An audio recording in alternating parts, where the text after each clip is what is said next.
नमस्कार. दीपक रेगी कथाकथन चॅनलवर तुम्हा सगळ्यांचंच मनापासून स्वागत करतो.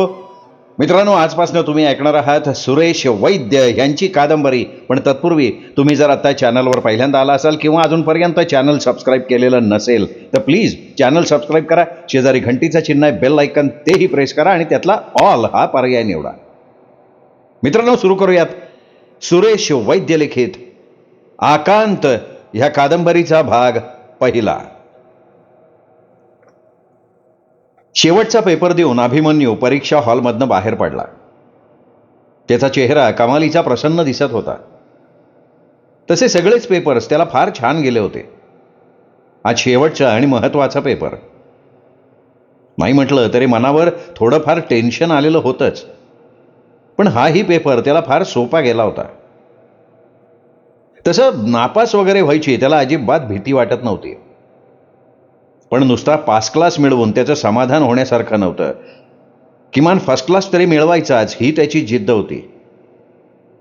आणि आता हा शेवटचा पेपर दिल्यावर तर त्याचा आत्मविश्वास आणखीनच वाढला होता. कुठल्याही परिस्थितीत आपण कॉलेजमध्ये पहिले येणार याची त्याला खात्री होती. गोल्ड मेडल वगैरे मिळण्याचीही त्याला आशा वाटत होती. त्याच आनंदाच्या भरात तो जलद गतीनं पावलं टाकत कॉलेजच्या गेटमधनं बाहेर जाणाऱ्या रस्त्याकडे वळाला. त्याच वेळी रस्त्याच्या कडेला गप्पा मारत उभ्या असलेल्या 4-5 मुलांच्या टोळक्यातल्या एकाने त्याला लांबूनच आवाज दिला, "अरे हे अभिमन्यू थांबला. मान वळवून त्याने आवाजाच्या दिशेनं बघितलं. आपल्याच क्लासमधल्या मुलांकडे बघून तो प्रसन्नपणे हसला. "अरे काय लांबून लांबून कटतोयस? ये इकडे ये की." तो मुलगा पुन्हा जोरात ओरडला. आता ते एवढ्या आग्रहानं बोलवतायत म्हटल्यावर तसंच पुढे निघून जाणं योग्य दिसलं नसतं. परीक्षा संपल्यामुळे अभ्यासाचंही टेन्शन नव्हतं, तेव्हा तशी सबब सांगणंही शक्य नव्हतं. शिवाय थोडा वेळ त्यांच्याशी गप्पा मारण्यामुळे तसं फारसं काही बिघडणारही नव्हतं. रस्ता सोडून अभिमन्यू वळला त्यांच्या जवळ आला. तो जवळ येताच त्याला हाक मारणारा जाधव त्याच्या पाठीवर थाप मारत म्हणाला, "काय रे, न भेटता चालला होतास होय? अरे आज शेवटचा पेपर होता, तो सुद्धा संपला. आता फार तर रिझल्टच्या दिवशी आणखीन एकदा आपली भेट होणार. मग कोण कुठे. म्हणजे तसं पाहिलं ना तर खऱ्या अर्थानं ही आपली शेवटची भेट. पण तू तर साला शेवटची भेटही न घेता चालला होतास. हे काय खरं नाही बरं का." "नाही तर काय?" दुसरा एक जण जाधवचं बोलणं उचलून धरत म्हणाला, "अरे आपल्यापैकी कोणी पुन्हा कॉलेजचं तोंड बघल असं वाटत बी नाही. अरे एकदा का आपण नोकरी धंद्याला लागलो ना, आपापल्या व्यापात गुरफटून गेलो ना, का मग एकमेकांना भेटायला सवड तरी कोणाला मिळणार आहे? मग चुकून कधी रस्त्यात भेट झाली तरच. नाही तर काय वर्षांनी आपण एकमेकांना विसरून बी जाऊ." सॉरी फ्रेंड्स," अभिमन्यू दिलगिरीच्या स्वरात म्हणाला. "पण मी थोड्याशा घाईत होतो. एनिवे तुला पेपर कसे गेले रे जाधव?" ठीक गेले म्हणायचे," जाधव एक सुस्कारा सोडत म्हणाला. "तुझ्यापासनं काय लपवायचं मित्र. मला तर सगळेच पेपर तसे थोडे अवघड गेले. नुसता पास क्लास मिळाला तरी खूप झालं." "आणि तुला रे जोश्या?" "मलाही बरे गेले. सेकंड क्लास तरी मिळायला हरकत नाही. पण खरं सांगायचं ना आता आम्ही आपले सगळे रेल्वेचे डब्बे आहोत. इंजिन तर तू आहेस. तुझ्या स्पीड पुढे आमचं काय रे. बरं तू तुझं सांग ना, फर्स्ट क्लास मिळणार ना?" "मला?" अभिमन्यू हसला. काहीशा आत्मविश्वासपूर्ण स्वरात म्हणाला, "फर्स्ट क्लास तर मिळणारच, पण मला गोल्ड मेडलची सुद्धा अपेक्षा आहे." "अरे मिळालंच पाहिजे तुला ते." कौतुकानं अभिमन्यूकडे बघत त्याचा मित्र म्हणला, "अरे तुझा तो अधिकार आहे, कारण तू साला पक्का पुस्तकातला किडा आहेस. आम्ही कॅन्टीनमध्ये चकाठ्या पिटत बसलेलो असायचो तेव्हा तू लायब्ररीत नाही तर एखाद्या झाडाखाली पुस्तकात डोकं खुपसून बसलेला असायचास. तुझ्यापेक्षा निम्म्यानं जरी आम्ही अभ्यासाकडे लक्ष दिलं असतं ना तर आज तुझ्यासारखं आम्ही सुद्धा आत्मविश्वासानं बोलू शकलो असतो." "अरे आपल्या प्रोफेसर शास्त्रींची तर तुझ्यावर लय भिजते. ते तर अगदी उघड म्हणतात का त्यांच्या हाताखालून आजवर एवढे विद्यार्थी गेले, पण तुझ्यासारखा एवढा हुशार इंटेलिजंट विद्यार्थी त्यांनी पहिलाच बघितला." "आणि प्रोफेसर शास्त्रींसारखा माणूस ज्या अर्थी असं म्हणतो ना त्या अर्थी त्यात नक्की काहीतरी तथ्य हे असणार." यावर्षी सगळ्या कॉलेजात तू पहिला येणार बरं का अभिमन्यू. आपण डिग्री भेटल्यावर काय करायचा विचार आहे तुझा? माझा विचार? अभिमन्यू काहीशा विचारपूर्ण स्वरात म्हणाला. शास्त्री सर तर मी पुढे आणखीन शिकावं असं म्हणत होते. स्कॉलरशिपसाठी माझी शिफारस करायला सुद्धा ते तयार आहेत. पण मी आता ठरवलंय की पुढे शिकायचंच असेल ना तर नोकरी करून शिकायचं. वडिलांवर आणखीन भार नाही टाकायचा. त्यांनी मला इथवर शिकवलं हेच खूप झालं. अर्थात नोकरी करायची म्हटलं म्हणून लगेच नोकरी मिळेल असंही नाही, निदान आपल्या देशात तरी. म्हणजे तुझ्या डोक्यात दुसरा काहीतरी विचार आहे का? हा, हो. अभिमन्यू किंचित हसला. मग जोशी नावाच्या आपल्या मित्राकडे बघत त्याने विचारलं, जोशी, तुला आठवत असेल कॉलेजच्या पहिल्या वर्षाला आपल्या क्लासमध्ये बशीर नावाचा एक जण होता. हां, आठवत आहे ना. त्याचं काय? त्याचे वडील एका अपघातात गेल्यावर घरच्या परिस्थितीमुळे त्याला कॉलेजमध्ये सोडून द्यावं लागलं होतं. हो हो, कॉलेज सोडून दिलं होतं त्यांनी. त्याचं सांत्वन करायला आपण त्याच्या घरी सुद्धा गेलो होतो. हां, तर कॉलेज सोडल्यावर नोकरीसाठी बिचारा वणवण फिरत होता. पण साधी शिपायाची नोकरी सुद्धा त्याला मिळायला तयार नव्हती. शेवटी एक दिवस दुबईतल्या एका प्रायव्हेट फर्मची वॉन्टेडची जाहिरात त्याच्या पाहण्यात आली होती. सहज म्हणून त्यांनी फॉर्म भरला, पाठवला, इंटरव्ह्यू दिला, त्यात पासही झाला. आता सध्या त्याची पोझिशन काय आहे माहिती आहे? काय रे काय? अरे, आपल्या इथल्या एखाद्या कंपनीच्या मॅनेजरलाही मिळत नसेल एवढा पगार मिळतो त्याला. शिवाय कंपनीतर्फे 4 रूमचा फ्लॅट मिळालाय. ऑफिसमध्ये जाण्या येण्यासाठी दिमतीला अमेरिकन बनावटीची कार आहे. सेवेला कंपनीतर्फे एक नोकर आहे. त्याचा मोठा भाऊ इथेच एका सरकारी ऑफिसमध्ये साधा क्लार्क होता. त्याची बदली मुंबईला झाली. आता नोकरी सोडून तो मुंबईत स्थायिक झालाय. बशीरनं दुबईहून पाठवलेल्या पैशातनं त्यांनी तिथे 4-5 लाखांचा फ्लॅट घेतलाय. शिवाय एक मोठं जनरल स्टोअर सुद्धा उघडलंय. सगळेजण डोळे विस्फारून ऐकत होते. रिअली? हो. बशीरकडनंच मला हे सगळं कळलं. तो मला अधूनमधून पत्र पाठवतो. पत्रातून सारखा आग्रह करायचा की डिग्री मिळताच मीही तिकडे यावं, कारण अरब देशात सध्या टेक्निकल साईडच्या लोकांना खूप मागणी आहे. आजवर हे देश प्रत्येक गोष्टीसाठी पाश्चात्य देशांवर अवलंबून असायचे, पण आता त्या देशांना जाग आली आहे. इतर देशांप्रमाणे तेही स्वयंपूर्ण होऊ बघतायत. पण त्यांच्याकडे शिक्षित आणि टेक्निकल लोकांची कमतरता आहे. त्यासाठी ते भारत, पाकिस्तान आणि बांगलादेशातल्या लोकांवर जास्त विश्वास ठेवतात. इतर देशांच्या तुलनेत या देशातली लोक त्यांना जास्त जवळची आणि विश्वासपात्र वाटतात. म्हणून मी विचार करतोय की भारतात नोकरी करण्यापेक्षा दुबईला जावं. 3-4 वर्ष तिथे राहून एवढे पैसे कमवायचे की मग नोकरी करायची गरजच भासू नये. इथे परतल्यावर मग त्या पैशातनं एखादा चांगला बिझनेस करावा. कसं आहे, माझे बाबा सुद्धा आता 1-2 वर्षात रिटायर होतील. मग गोविंदाची म्हणजे माझ्या लहान भावाची इच्छा असेल तर त्यालाही उच्च शिक्षणासाठी बाहेर पाठवता येईल. तसाही तो अभ्यासात फार हुशार आहे, माझ्याही पेक्षा हुशार आहे. तुला एक बहीण पण आहे ना रे? हो, विशाखा तिचं नाव. आज तिलाच बघायला मंडळी येणार आहेत. पण तिच्या लग्नाची मला काळजी नाही. बाबांच्या फंडातून मिळणाऱ्या पैशातनं तिचं लग्न होईल. बस एकदा तिचं लग्न झालं ना की मग आम्हाला कसली चिंता नाही. आईबाबांचं पुढचं आयुष्य मग मोठ्या सुखा समाधानात जाईल. स्वप्न तर फार मोठी मोठी बघतोयस अभिमन्यू तू. स्वप्न पाहणं हा तर माणसाच्या जीवनातला अविभाज्य भाग आहे मित्रा. स्वप्न बघता बघता माणूस पुढे जात असतो, पण त्याबरोबर नुसती स्वप्न बघून चालत नाही, तर ती स्वप्न प्रत्यक्षात उतरवण्याची जिद्द सुद्धा त्याच्या अंगात असायला हवी.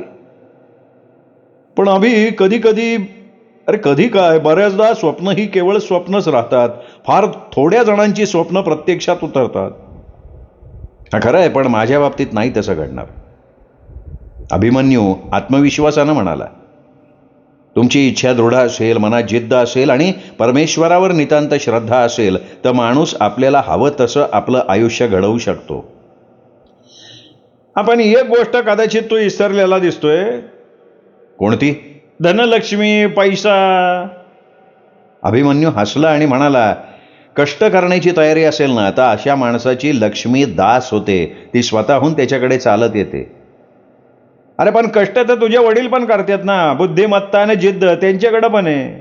अर्थात आहे, पण ते थोडेसे जुन्या विचारांचे, कमी शिक्षण झालेले आहेत. जुन्या जमान्यातले फक्त मॅट्रिक पास. सरकारी बांधकाम खात्यात क्लार्क म्हणून आपल्याला नोकरी लागली यातच त्यांना समाधान आहे. आजवरचं आपलं सगळं आयुष्य त्यांनी प्रामाणिकपणे आणि आपल्या तत्वांना कुठेही मुरड न घालता घालवलंय. आम्हा दोघा भावंडांच्या शिक्षणावर त्यांनी विशेष लक्ष दिलंय. आणि तुझी बहीण, त्या बाबतीत ते थोडेसे प्रतिगामी विचारांचे आहेत. मुलींना जास्त शिक्षण देणं त्यांना मान्य नाही. तरीही विशाखाला त्यांनी मॅट्रिकपर्यंत शिकवलंय. कॉलेजमध्ये मुलं मुली एकत्र शिकतात म्हणून त्यांनी तिचं शिक्षण मॅट्रिकवरच थांबवलं, पण घरकामात आईने तिला अगदी निपुण केलंय. अचानक 10 पाहुणे जरी घरी आले तरी तासाभरात ती अशी काही व्यवस्था करते की पाहुण्यांना बोट ठेवायला जागा उरत नाही. आपण एक गोष्ट लक्षात ठेव अभि, तुझ्या बाबांच्या वेळचा जमाना वेगळा होता, आत्ताचा जमाना वेगळा आहे. जेव्हा तुझे बाबा तरुण होते ना, तेव्हा प्रामाणिकपणाला किंमत होती. कष्ट करणाऱ्या आणि बुद्धिमान माणसाला त्यावेळी मागणी होती. पण आजच्या या वेगवान जमान्यात प्रामाणिकपणा आणि बुद्धी यांना गौण स्थान आहे. आज इथे ज्याच्याकडे पैसा आहे तोच पुढे जाऊ शकतो याचा तुला पावलोपावली प्रत्यय येईल. प्रत्येक पावलागणिक तुला पैशाची आवश्यकता भासेल. आणि तुझे पहिलं येण्याचं गोल्ड मेडल मिळवण्याचं स्वप्न बघतोयस ना, तो तुझा भ्रम होता हे सुद्धा तुझ्या लवकर लक्षात येईल. म्हणजे कॉलेजमध्ये पहिला कोण येईल माहितीये? कोण? बघ की तिकडे. नजरेनंच गेटकडे संकेत करत तो तरुण म्हणाला. अभिमन्यूनं झटकन मान वळवून बघितलं. नवीन मॉडेलची एक आलिशान इम्पोर्टेड कार गेटमधनं आत शिरत होती.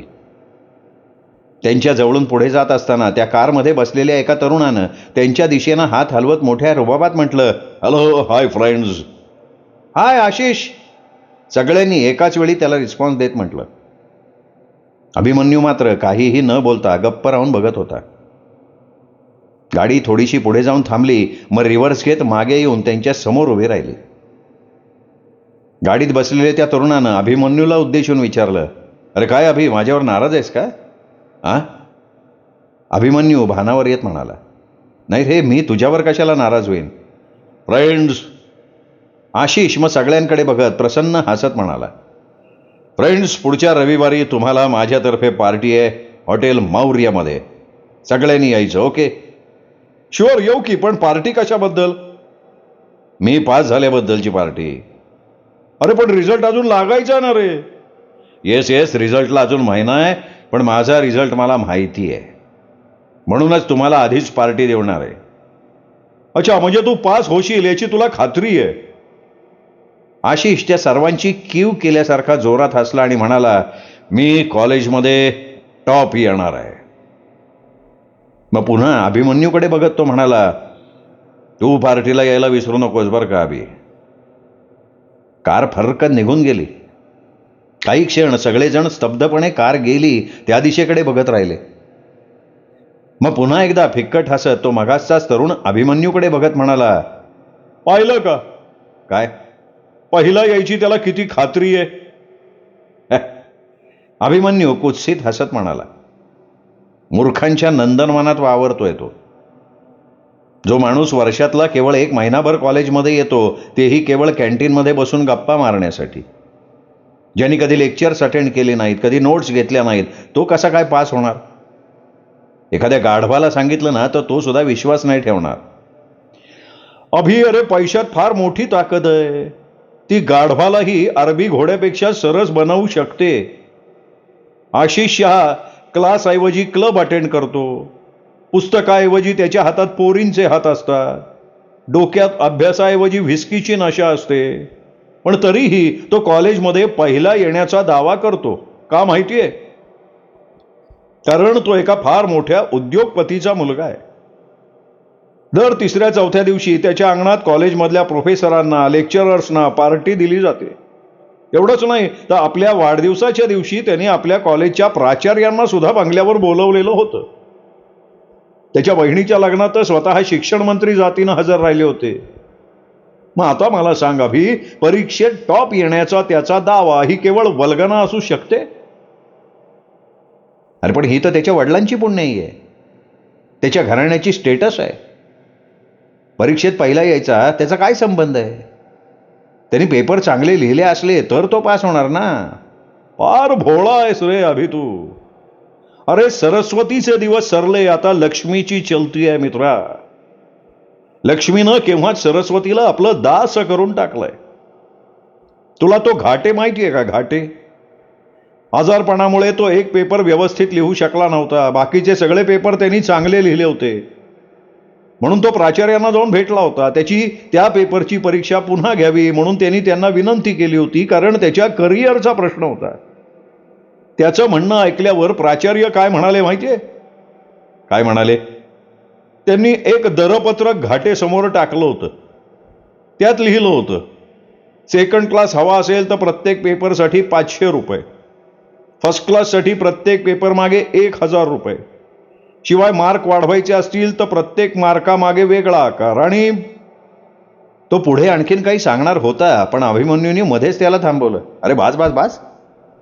ज्ञानार्जन देणाऱ्या पवित्र संस्थेत जर असा बाजार चालला असेल तर ह्या देशाचं काय होणार कोण जाणे.